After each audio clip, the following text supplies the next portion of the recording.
Welcome back. I'm here today with Morey Greenstein. Morey is the founding partner of Greenstein Rogoff Olson Company, and he's been practicing as a CPA in Silicon Valley for around 50 years. Welcome to today's show, Morey. Thanks for having me. So, Morey, give me some background of, what got you starting the firm and what you did prior to that. Well, of course, all my professional career, I've been I've been in accounting and became a CPA after 2 years and working for a firm in San Francisco. And I went out on my own in '63, and for about a year, I kind of split my time between San Leandro and Palo Alto. And then in '64, moved down to Fremont at 3100 Maury, and started really concentrating on the practice. And in '74, formed a partnership with Bob DeMarta and Barry Rogoff. And over the years, it's sort of changed partners and changed directions, but we've always been here in Fremont. In 1979, we decided that we had grown to a point where it probably was worthwhile establishing a Palo Alto office, which we did, and we've been in Palo Alto also since then. Yeah, those early clients, they were some of the early venture capitalists here in the Valley then. True. I was fortunate enough in my when I worked for the other CPA firm to have as clients that I worked on the first venture firm on the West Coast, Draper, Gaither and Anderson. And when I went out on my own, eventually some of those people followed me. So I was very fortunate that way. Now, what was venture capital like in those days? Well, it was obviously not nearly as well defined as it is now with the number of firms that there are now. Draper, Gaither and Anderson was the only venture firm until Arthur Rock started. I think it was Arthur Rock and Bert Valentine came on a few years later. But it was probably the wild, wild west. And what would a typical deal for venture capitalists be back then? Well, obviously today, even a seed company, you're talking about millions and maybe even tens of millions or more. Back then, they formed companies for maybe 150 or 200,000 bucks, maybe a little more, but even that might not have been all equity capital. It might well have been a combination of debentures and with options and actually equity. So substantially less. And some of the notable companies that your clients started back then were? Well, Draper, Gaither and Anderson started, probably the one, there are several, but National Semiconductor, for example, was one of the early companies that was very successfher right up till the time I think that they got acquired about a year ago. Some of the other some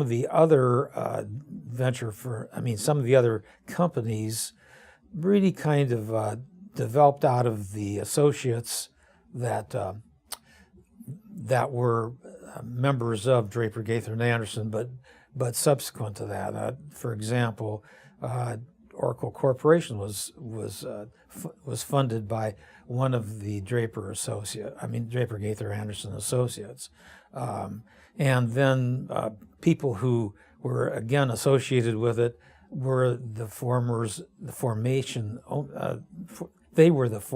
they formed other venture capital firms such as Kleiner Perkins.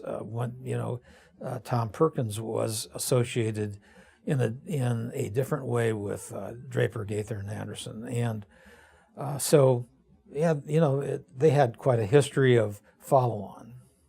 Yeah, it's quite the alumni then from the venture industry, and right. As you've seen that emerge, being the accountant though for them, have you noticed a change over the years? Well, absolutely. first of all, the venture firms themselves became much more formalized. The deals became substantially larger. There was a lot more competition, and the accounting rules changed drastically from when I was auditing Draper, Gaither, and Anderson. Yeah, I'm visiting here today with Morey Greenstein. He's a founding partner of Greenstein Rogoff Wilson Company. And Morey's been practicing here in Silicon Valley for over 50 years. Morey, we need to take a quick break. We'll be right back after these messages. Okay. I love fishing, with my family. I think it would be easier to use a net. It was so much fun. The times when we are together, it makes it all the more worth it. Having Dad teach them how to cast a fly rod, and as long as we're doing stuff together, we're having fun. Some people see a father and a son fishing together, while others see a succession plan. Welcome back. I'm visiting here today with Morey Greenstein. Morey is the founding partner of Greenstein Rogoff Wilson Company. He's been practicing in Silicon Valley as a CPA for over 50 years. Morey, what made you decide on that 50 years ago to take the venture of be self-employed rather than continuing on working for somebody else? Well, as I've said many times, I had a wife, 3 kids, and a mortgage, and no money. But working for the large CPA, moderate-sized CPA firm in San Francisco, with headquarters in Chicago, and somehow I just didn't feel satisfied, even though I was running substantially their larger jobs. It just wasn't satisfying. And so just felt the urge that I needed to be on my own so I could make my own decisions. And so that's what I did. Were you a manager or a partner at the time? Right. No, I was a manager, well, not a partner. And might have been someday, I don't know. Yeah. But at that point, it didn't appear to me that was going to be a very short run situation. So, and not that I disliked working there.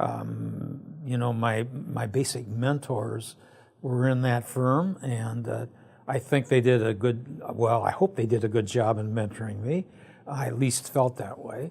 And but nevertheless, it was just not satisfying. Now, initially when you started out, was it just you, or did you hire an employee right away, or what? No, it was just me. I had the ability to utilize some clerical help from another firm for a couple months, and so that originally it was just me, and then probably maybe 6 months into the operation, I was able to hire a secretary bookkeeper, so to speak, and went from there. And how long was it before you put partners into your practice? Well, I started in late '63 as an individual, and the first hires, my first full-time hires were probably around 60, of accountants, where it was like 65. And the first partners were those first hires, and that occurred in '74. And then formalized into a partnership at that time? Formalized into a partnership in '74, right.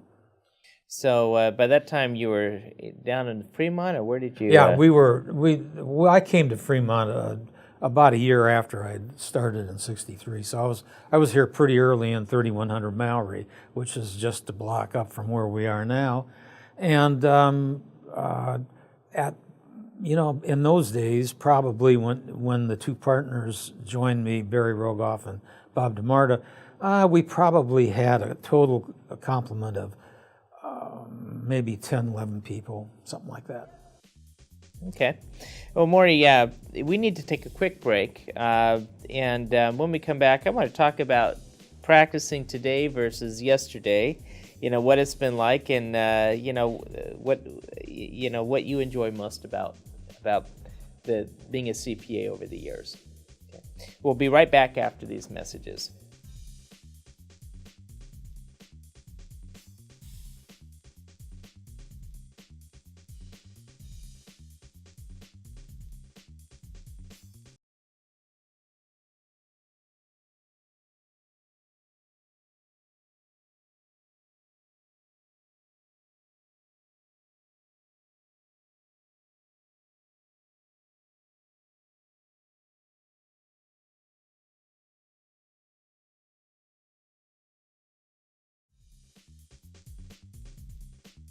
Welcome back. I'm visiting today with Morey Greenstein. Morey is the founding partner of Greenstein, Rogoff, Olson Company, a firm located in Silicon Valley. He's been practicing for some 50 years, and it's quite an experience over the years, seeing the change in this valley from what it was in the earlier days.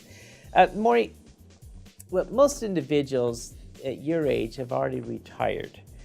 What do you enjoy most about your job that keeps you coming in every day? Of course, my wife won't let me stay home, number one. So I have to have someplace to go. But in truth, I still enjoy working with my clients, the ones that I've had for 40, 50 years as clients. And even though the list is shrinking slowly but surely, those that still are around, and in some cases their children, are just fun to be around, to advise, hopefully meaningfully, and so I enjoy coming in and doing that. I have to say also that I do spend some time every day looking at my own portfolio, etc. But that's just part of the game. And not only that, I enjoy the people that I work with. Some of our employees have been with us for a long time, and I don't really, in truth, look at them as employees. I look at them more as my associates and friends, and we have a good time. We joke, and it's just fun. Okay. How has the need for consulting and accounting services changed over the years from when you first started to what they are today? Well, in some ways they're the same. In some ways they've changed drastically. Did you ever wear those green eye shades with the paper? And yeah, sure. Well, I used to have a hand cranked calculator. Well, obviously the technology has really, really changed. And what we used to do on large spreadsheets and work papers, is not done that way anymore. It's all done by computer scheduling and so forth. It's much more complex now than it was back in the mid to late 50s and early 60s and 70s. Number one, tax law has changed 120 times, I think, and become immensely more complicated. And so the breadth of knowledge that one needs today is just greatly expanded. It's in my day, it was pretty easy to be a generalist. I mean, you could be an auditor and a tax man, and and a quote consultant, all pretty much at the same time. Very difficult to do that today because of the fact that things are much more complex. And if you want to be an auditor, you almost have to be an auditor full time. And if you want to be a really good tax man, you have to really spend all your time doing taxes. It's just so much more complex. Yeah, the world, I guess, further we go on, it seems like the tax system just needs an opportunity for another overhaul again. It absolutely does. I mean, it's unbelievably bad. Let's just put it that way. Well, all in all, with all the experiences that you've had over the years, how would you define success, and what do you feel is necessary to achieve it? Setting aside family, which of course is most important, and the success of your relationships with your children and your wife, etc. But when you talk about business, situation and the environment in a CPA firm, for example, I think the associations with your employees and staff are number one. Probably number two is the associations that you have with your clients, and the help that you can provide for them is very important. The financial rewards for being in the business are okay. I mean, I once had a long discussion with an attorney in San Francisco from one of the prominent law firms, and he told me, he said, "Morey, you'll never get rich working by the hour." So that's absolutely true. Obviously, one can make a very good living doing this, but that's not really what I measure as being why I feel that I was relatively successful during my years. It's really the associations. Yeah, I tend to agree that that whole thing about who you're associating with on a daily basis and connecting with his clients, it gives a lot of meaning to life, doesn't it? Yeah, it sure does. So, if you were to give a message down to the generations today that are seeking or aspiring for coming into the profession of accounting, what would that be? Well, don't do it. No, I think it's a wonderful profession, and I think accounting in general is a very good avenue of learning. Even if one doesn't aspire to be in public accounting for one's whole career, I think the accounting teaches discipline, an understanding of business. I think it's a good foundation for anybody. But in general, I would say, in addition to the learning and the value of the knowledge, is be willing to take a risk, because that's not unimportant. I think not that my stepping out and doing this was such a big deal, but I think the innovators in the United States, they were all willing to take risks, and I've certainly watched a lot of them do that. I'm visiting here today with Morey Greenstein. He's the founding partner of Greenstein, Roga, Folsom & Company, also known as GROCO. Morey's been practicing in Silicon Valley for the past 50 years, seen a lot of changes over the years, and we've been visiting what that's like. Morey, we need to take a quick break, and we'll be right back after these messages, and I got a few more questions and follow-up.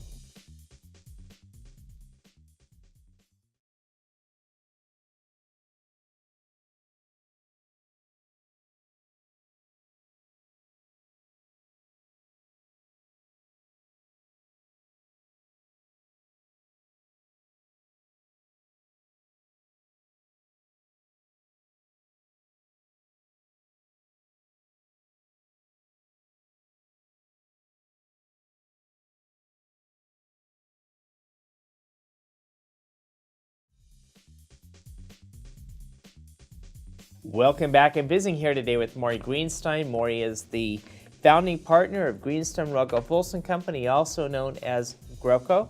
He's been practicing in Silicon Valley for the past 50 years.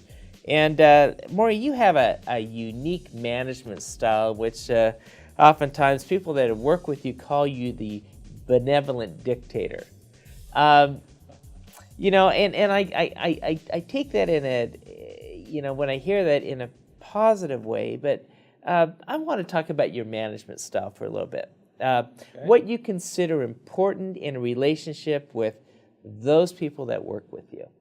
Well, first of all, I think I try to treat all of our associates as adults, number one, until they prove differently. Okay. So the net effect is that I've always thought that as I see the people that work in our shop progress, I would like to give them more and more and more responsibility. And as they prove themselves, I want them to assume, just all of the responsibility that they can possibly do. Of course, final decision making has to rest with a partner. There's no doubt about that. But you can give your staff lots of rope, and it's interesting that in most cases they really will perform, and they have more knowledge and intelligence than you may be willing to give them credit for. And so, number one, treat them as adults. I've also heard over the years that in your style you place a great emphasis on loyalty. Yeah, well, I think I try to be loyal to them and everything that we do, and I would expect that would come back. But I think the loyalty is born in the fact that you treat them fairly, and they will treat you fairly. And so, yeah, I think loyalty is important, and I don't know how else to put it, but if you treat them good, most cases they'll treat you good. If you're looking back now and knowing what you know, if you had to do some things again, would you do anything differently? Well, that's probably the toughest question you've asked. Because one would like to think that what you did was the right way. I suspect I probably, if I were starting over again, might change the approach in some ways. I don't know. Sometimes I think that we became too much of a boutique firm and weren't spread between enough of the variety of work that we could have done. But given that, I guess I can only say I tried to do what I could do, and that was it. Okay. And what would you consider your greatest accomplishment in life? Well, again, let's put aside the family because that's really the important thing. But in business, I feel some pride in I guess authorship, if you want to call it, of the firm, and the fact that it has progressed to the point that it has progressed. And I kind of think that probably over the years, when I'm long gone, it probably will still be here and growing. Visiting here today with Morey Greenstein. Morey has been practicing as a CPA in Silicon Valley over the past 50 years. He's the founding partner of GROCO. The full name is Greenstein Rogoff Olson Company. Morey, we appreciate you being here on today's show. Well, good. Thank you. It was fun.